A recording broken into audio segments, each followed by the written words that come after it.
Buenas tardes, mi nombre es Juan David Osorio, yo soy médico egresado de la Universidad CES, además soy especialista en cuidados al final de la vida de la Universidad San Buenaventura.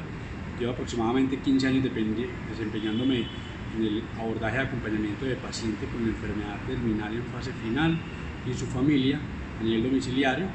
Dentro de la experiencia laboral, los primeros 3 años posterior al grado, me dediqué a la atención domiciliaria de paciente con enfermedad terminal en alguna de las EPS y su programa domiciliario en nuestra ciudad. Posteriormente hice acompañamiento en pacientes de soporte oncológico en 2 instituciones oncológicas también en nuestra ciudad, y finalmente pues, trabajando en el Hospital General de Medellín como especialista en cuidados de fin de vida, de acompañamiento interdisciplinario a todas las demás especialidades, tanto en adultos como en pequeños, en el proceso de acompañar en enfermedad terminal, agonía, muerte, duelo, y el proceso de reorientación de objetivos terapéuticos, así como el acompañamiento biopsicosocial y espiritual del paciente en esta condición, del familiar y del equipo terapéutico y los demás terapeutas. También hago desde hace aproximadamente 15 años consulta domiciliaria en el área metropolitana de Medellín, en cuidado de fin de vida, en todo lo que viene relacionado con esta situación, siendo experto en el tema de duelo, precisamente en el duelo anticipatorio, que es el que se presenta antes de la muerte. Gracias, Juan David. Cuéntanos tu experiencia con el paciente con una enfermedad terminal y su familia. ¿Qué pasa, digamos, desde el momento en que empieza ese acompañamiento?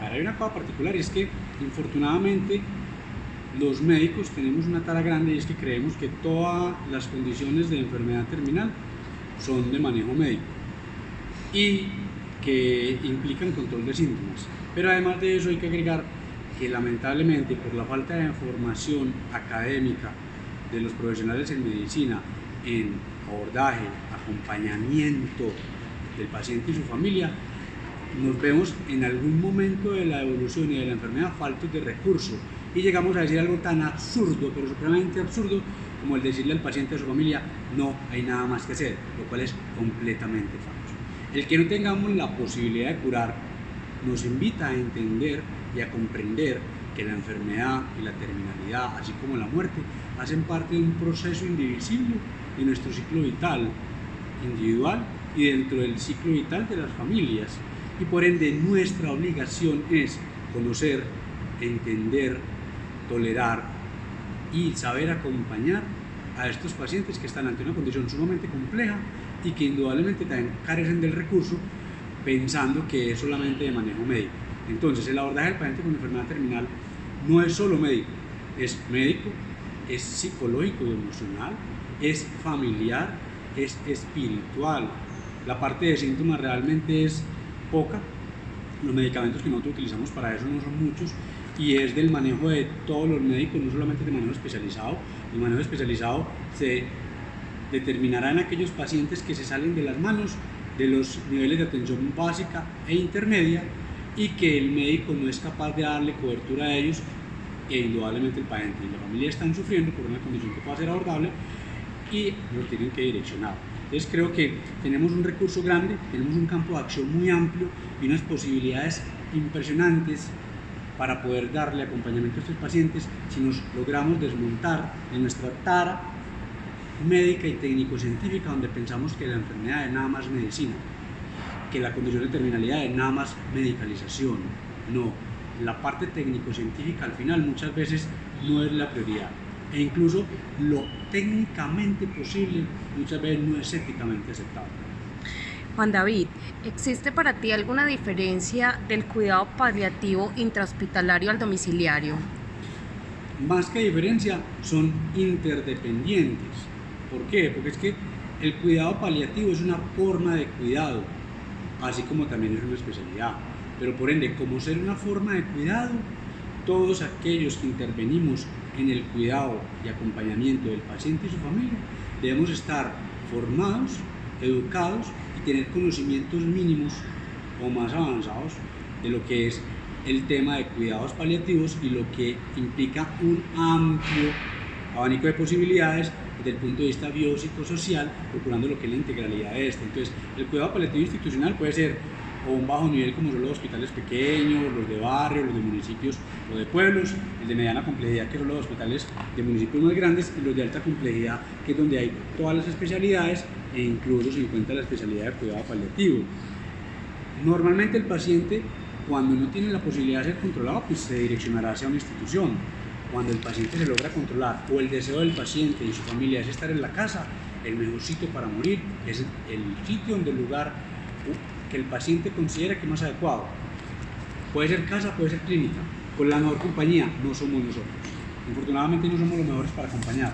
La mejor compañía tiende a ser la familia, los cuidadores, los amigos, los vecinos. Nosotros acompañamos, pero también tenemos unas restricciones y debemos implicar a los familiares, implicar a los demás terapeutas y a los demás servicios en el proceso de cuidado, acompañamiento, sostenimiento, mantenimiento, mientras se desarrolla este proceso. Y la casa o el domicilio puede ser un buen punto desde que le aseguremos al paciente que le pueden resolver la gran mayoría de sus condiciones, que le pueda dar el acompañamiento y principalmente que se le pueda asegurar un desarrollo adecuado de su enfermedad, una terminalidad adecuada, una buena agonía y una adecuada muerte.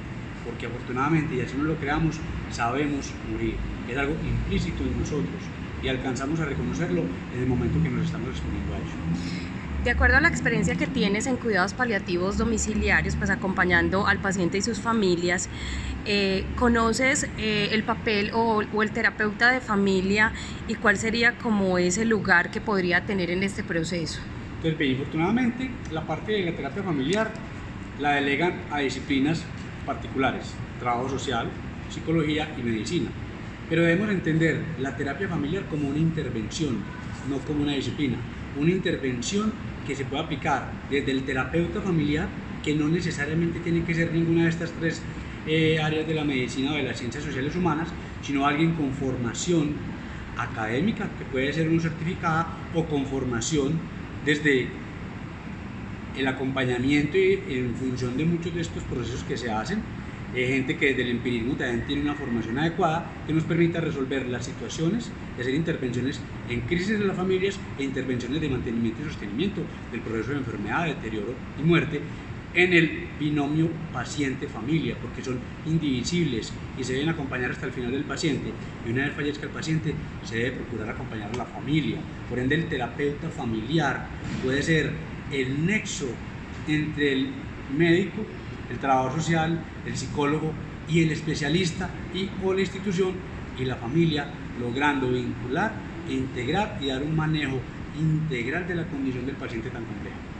Juan David, ¿cuáles son las estrategias que has desarrollado durante estos años de ejercicio para acompañar al enfermo con la enfermedad terminal y su familia? ¿Cuáles han sido esas estrategias? Indudablemente, la Academia de la Medicina nos forma pobremente, pero afortunadamente va mejorando en técnicas terapéuticas para poder dar control de síntomas que generan mucho desconfort e incluso conllevan a un gran sufrimiento a los enfermos y a las familias al verlos ellos en ese proceso. El área de las ciencias humanas y sociales nos ofrece el recurso psíquico para intentar dar abordaje, por lo menos la intervención inicial en situaciones que pueden hacerse complejas, pero que podemos intentar resolver y que llegando el momento que nos vamos saliendo de esa posibilidad, pues direccionarlos de la manera más adecuada a quien lo debe abordar. Pero indudablemente el mayor aprendizaje no necesariamente está en la academia, el mayor aprendizaje está en el paciente, que es un maestro, que nos enseña en su proceso que no son iguales todos, que cada uno es único, que cada enfermedad, así tenga el mismo nombre de la otra, es única y que cada quien la vive, la siente, la entiende y la sufre distinto, y que eso nos invita a adaptarnos a ellos, no ellos a nosotros, y a sus familias, no ellas a nosotros, y que nos convierten en procesos de aprendizaje y en estudiantes y alumnos de una situación que es eminentemente natural, eminentemente normal, y que nosotros, si lo comprendemos, podemos normalizar y asegurar que termine de la mejor manera. Juan David, ¿tú consideras que el domicilio es un lugar apropiado para que el terapeuta, el médico o cualquier persona que acompañe este proceso de morir intervenga? Y cuáles serían como esas modalidades de atención y cuáles serían como esas ventajas y desventajas de morir en el domicilio? El manejo en el domicilio indudablemente es apropiado siempre y cuando el paciente sienta la seguridad de que en el domicilio se le va a dar un buen abordaje. La familia se sienta en capacidad de brindarle acompañamiento y abordaje a ese paciente y se tenga el recurso, uno, local, que la locación se preste para eso, que tengan los servicios para eso, que tengan el espacio para el paciente poder estar ahí, pero que también se disponga del recurso técnico y el recurso técnico científico para asegurarle a ese paciente y a esa familia que el proceso de terminalidad va a ser lo más normal posible. Si esto se puede lograr y si el paciente siente la posibilidad y la necesidad de estar allá, lo ideal es llevarlo allá y que nosotros nos adaptemos a eso. Cada quien debe aportar desde lo que conoce, el médico desde la parte técnico-científica, del conocimiento médico, pero también desde lo que implica el acompañar en la parte no médica ni de medicalización, que es el entender, el comprender, el acompañar, el cuento y el tema de la consejería, coaching o no, la narrativa que es fundamental, porque nosotros muchas veces somos demasiado técnicos y hablamos en un idioma que para ellos no es comprensible y olvidamos que debemos intentar hablar el lenguaje que ellos hablan. El albañil no debe hablar como yo debo hablar y entender, el carnicero, el carpintero, el paciente debe escuchar lo que yo le digo en su idioma, por ende debo subirme a la capacidad de comprensión de ellos para que ellos nos entiendan, y ahí está la coloquialidad, la narrativa. El psicólogo, dentro de su formación psicológica, las terapias que puede ofrecer en función de las necesidades puntuales de ese paciente y de esa familia. El trabajador social, procurando resolver aquellas condiciones que puedan ser precarias o que no se presten para un buen abordaje del paciente, e indudablemente el terapeuta de familia, quien va a integrar todo esto y quien va a acompañar de cerca y más permanente a este paciente, a esa familia en esas necesidades desde lo psicosocial y espiritual, porque normalmente la parte espiritual no necesariamente tiene que estar ligada o a un capellán o a un rabino o a un pastor, no, puede ser alguien que tenga una convicción, una formación o una experiencia de lo que es eso y que el paciente le tenga la conciencia suficiente. Juan David, desde su conocimiento, ¿cómo pudiera hacerse visible el rol del terapeuta de familia en el cuidado paliativo domiciliario? Creo que hasta ahora, infortunadamente, ha pasado muy desapercibido, pero creo que es por parte de nuestra formación. Lamentablemente a mí en medicina nunca me hablaban de terapeuta de familia, nos hablaban de los demás profesionales que nos acompañan en medicina y en las ciencias humanas y sociales. En la formación también en psicología y la especialidad de cuidados al final de la vida era el mismo cuento, psicología y trabajo social.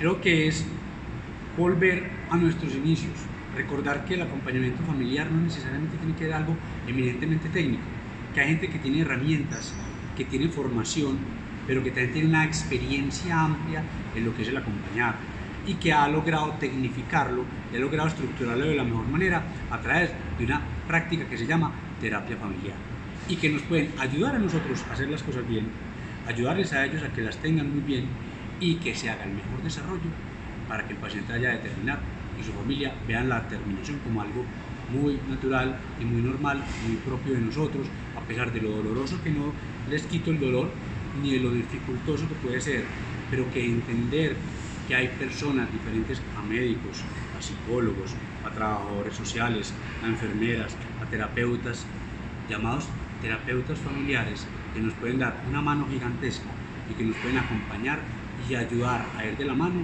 en esta actividad que supuestamente debería ser interdisciplinaria, todos en función de uno que se llama paciente y familia, todos con ese norte. Juan David, de acuerdo a la interdisciplinaridad o la articulación de la legislación al cuidado paliativo, donde habla del acompañamiento al paciente no solo frente al tratamiento del dolor, sino también en lo espiritual, en lo psicosocial, en lo familiar. ¿Tú crees que cuáles son, o sea, cómo se da esa articulación? O sea, ¿funciona la legislación o no funciona?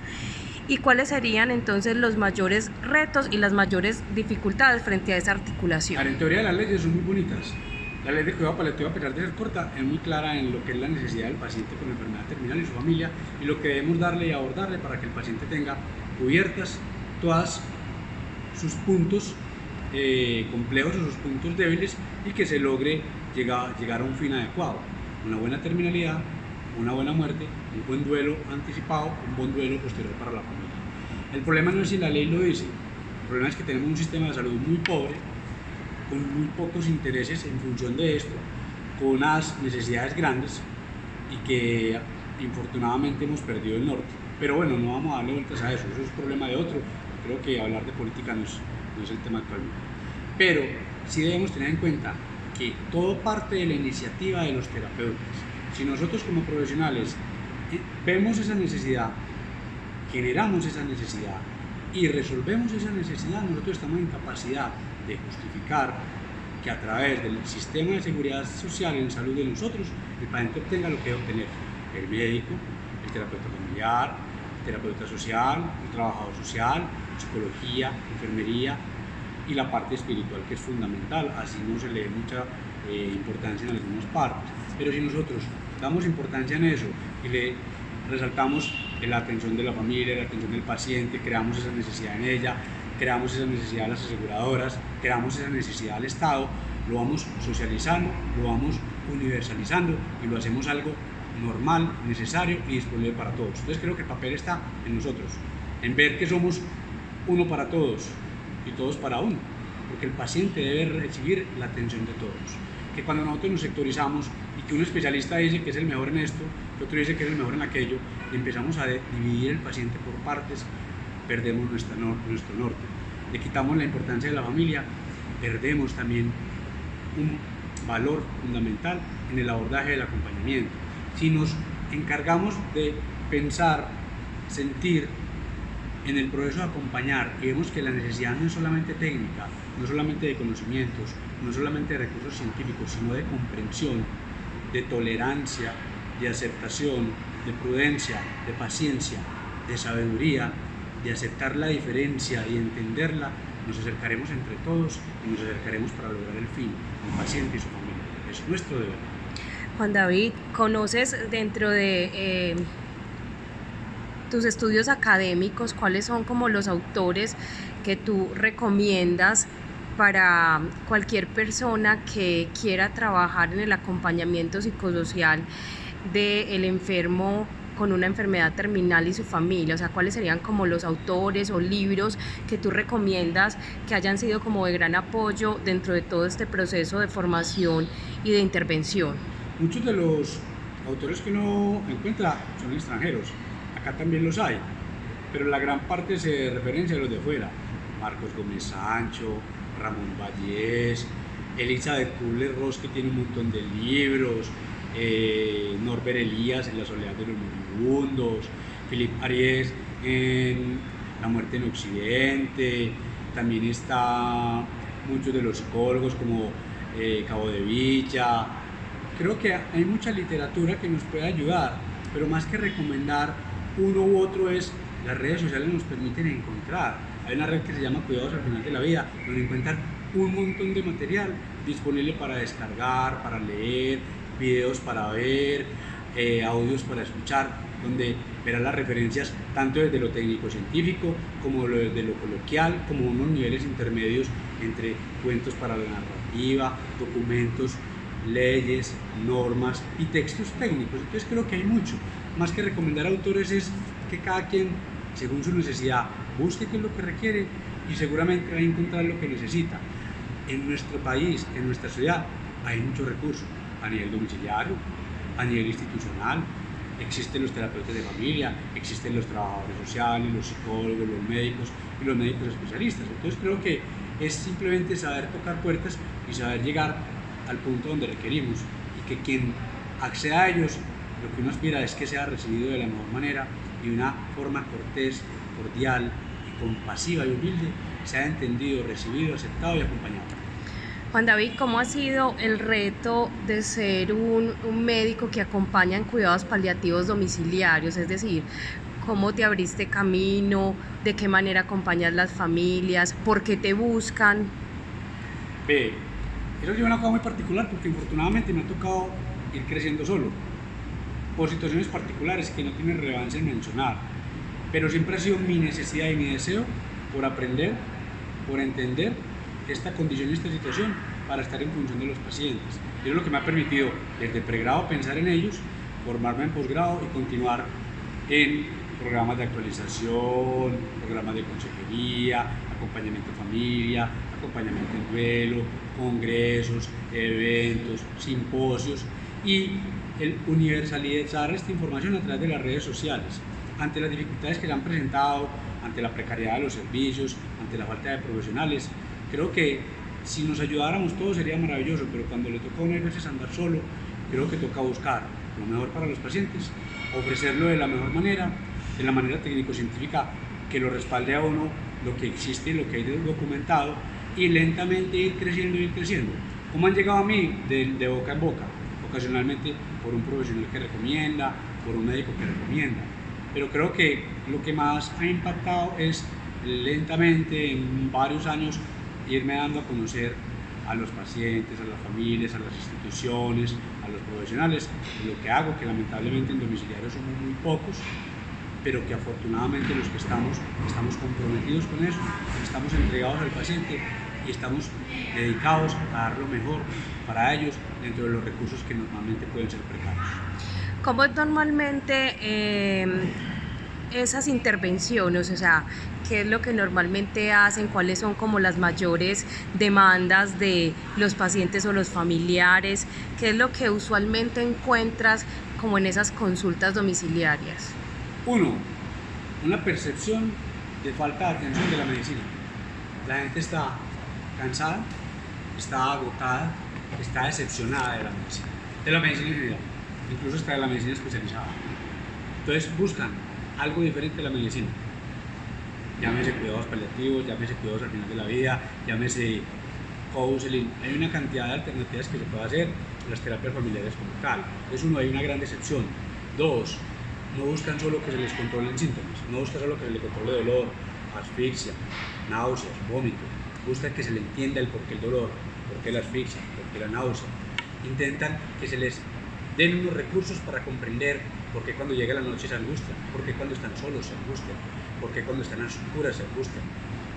Afrontar la realidad de la muerte, no enfrentarla, entender esa posibilidad, reforzar la fe que tienen, y si no la tienen, intentar rescatarla, o si no, ser conscientes de lo que han pensado hasta ese momento y no darle más vueltas y profundizar en un asunto que ya no tienen tiempo. Entonces buscan un recurso médico, que no es el más complejo porque realmente el control de síntomas no es complejo, pero un recurso social grande. ¿Quién me acompaña? ¿Quién me puede acompañar? ¿Quién me quiere acompañar? ¿Cómo no ser un peso para la familia? ¿Cómo no ser una carga? ¿Cómo poder terminar tranquilo? ¿Es posible que me aseguren terminar tranquilo? ¿Es posible que mi familia siga tranquila? Si me voy, ¿qué pasará con los demás? Y eso es lo que vamos resolviendo con el día a día de ir acompañando y trasegando con ellos, y lo que vamos adquiriendo de recursos de lo que ellos nos van dando. Enseñar que se puede terminar bien, se puede enfermar bien, se puede envejecer dignamente, se puede morir con calidad, se puede morir tranquilo y se puede delegar a la familia, entregar, despedir e irse con tranquilidad. Podemos confiar que la muerte la sabemos hacer, tenemos el recurso, lo que nos falta es que alguien nos respalde, nos lo confirme, nos lo demuestre y nos aseguren por muchas maniobras, por muchos métodos, que se puede terminar. ¿Hay algún caso, pues me imagino que has atendido muchísimos pacientes, pero hay algún caso de esos que tú digas, este caso, digamos, probó todo lo que aprendí, o que tú ves que las familias como que responden? O sea, no sé, cuéntanos de alguna historia o de algún caso que te haya probado como todo eso que uno aprende a veces en la academia, pero que lo lleva finalmente a la práctica. La gran mayoría de los casos uno ve muchas de estas cosas que me estás preguntando, porque hay situaciones muy particulares que se repiten en pacientes y familias. Pero lo que generalmente más angustia es ¿y cómo va a ser el final? ¿Cómo va a ser ese terminar? ¿Duele? ¿No duele? ¿La agonía es molesta? ¿No es molesta? Cuando nos muramos, ¿qué se sigue? Entonces hay varias cosas, y quiero traer un casito particular de una paciente reciente que se llamaba Eva, tenía más de 100 años, llevaba lenteciéndose, postrándose, perdiendo la capacidad de alimentación y de ver. Cuando entró en la agonía pasa lo que pasa con muchos, está agonizando, ¿qué vamos a hacer? Entonces es explicar a sus hijos e hijas de una edad avanzada, porque si ya tiene más de 100, el más chiquito tenía alrededor de 80. Es explicar que es normal el agonizar, que la agonía es un proceso natural. Yo lo explico normalmente como una casa que se está apagando, que muchos de los síntomas son simplemente la máquina que se está sobrecalentando para poder quemarse, pero que lo hacen bien. Cuando ellos entienden que eso es normal, que la cara del agónico es tranquila, que no están sufriendo porque muchas veces se desorientan o se pierden, entonces no sufren por lo que está pasando, que pierden la conciencia, entonces menos que sufren, entienden que los que están sufriendo son los del lado de acá, entienden que es posible acompañarlos en su avanzar, entienden que es bueno o puede ser adecuado desear que se mueran, porque los moribundos tienen una cosa muy bonita y es que en su tiempo y en su espacio de deterioro les dan a la familia el tiempo suficiente para que intenten pensar algo que no pensaban y desear algo que no deseaban, pensar en la muerte y empezar a desear que el ser querido se muera. Y no es cruel, y no es para que genere culpa, es para que les genere tranquilidad ante esa condición. Finalmente la familia, después de explicarles coloquialmente todo esto, mostrarles que la agonía no era tan grave, que no era tan dramática como lo dice la etimología, que era un proceso normal y natural, la familia se sentó a esperar que Eva se deteriorase y se muriera, pero asegurando que sus síntomas estuvieran controlados hasta el final, y después de morir agradecer por haberse muerto, agradecer por ser acompañados, agradecer por darles un recurso que pensaban que no tenían, pero que finalmente después de conversarlo en una consulta de casi una hora se dieron cuenta que sí lo conocían, pero que no confiaban en eso. ¿Cómo son esos procesos familiares que tú contabas que sigues acompañando a las familias después de que ese enfermo o esa persona con la enfermedad terminal muere? Entonces, bien, lo que es el proceso de duelo, lo primero que hay que tener en cuenta es que el duelo es un proceso normal. La gran mayoría lo hacemos normalmente y el duelo puede durar meses, ocasionalmente años.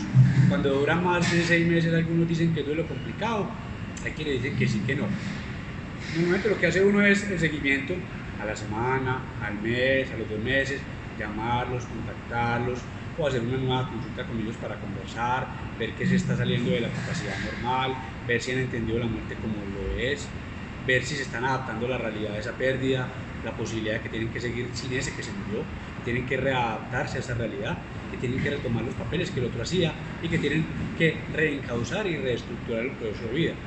Muchos de ellos simplemente es conversar y demostrar que tienen los recursos para eso. Pero algunos otros, por lo lento que puede ser un duelo, por lo dispendioso y que requiere una atención más puntual y más específica y amplia, lo que uno hace es, si ve que se está saliendo de esos cabales o se está saliendo de la normalidad, direccionarlo a las unidades de duelo, que en la ciudad tenemos muchas, generalmente ligadas a las funerarias. Y hay médicos expertos también en duelo. Yo normalmente, por el hecho que manejo pacientes con enfermedad terminal, procuro dedicarme al duelo antes de, y después, si ya se están saliendo, los direccionamos, porque si no, no haría tiempo para manejarlos de antes y para manejarlos de después. Pero el duelo se puede abordar siempre y cuando el familiar se preste para ser ayudado, porque eso es como cualquier situación de dependencia. Si ellos no aceptan la ayuda, no podrá resolverse y no lograrán resolverlo. Pero la gran mayoría lo resolvemos solo. Tenemos los recursos psíquicos en la gran mayoría de los casos para salir adelante en un duelo. Juan David, para finalizar, entonces, ¿cuál creerías tú que puede ser el aporte fundamental de la terapia familiar al cuidado paliativo domiciliario? El aporte fundamental, muchos. Solidaridad con la familia y con el paciente. Dar recursos y herramientas para entender, abordar y acompañar. No recursos de la parte técnico-científica, recursos de la parte psicosocial y espiritual. Reforzar lo que la familia entiende y lo que la familia comprende, justificar que las actividades que están haciendo y el proceso que se está llevando y la manera como lo está manejando es la más adecuada. Si de pronto se están perdiendo en el curso, reencauzarlos. Si de pronto están viendo que les falta recursos, entregarles esos recursos, ofrecérselos para que puedan hacer de una condición normal una actuación normal. Pues creo que la terapia familiar es fundamental, tanto desde los terapeutas familiares, que son fundamentales, como desde nosotros como terapeutas, que debemos aprender indudablemente lo que es una terapia familiar. Si hacemos un buen impacto al paciente, al círculo familiar y a la condición y al entorno que se está viviendo y al interno de cada quien, creo que lograremos el fin de nosotros como terapeutas. Los paliativistas somos todos. Muchas gracias. Gracias, Juan David, por tu generosidad.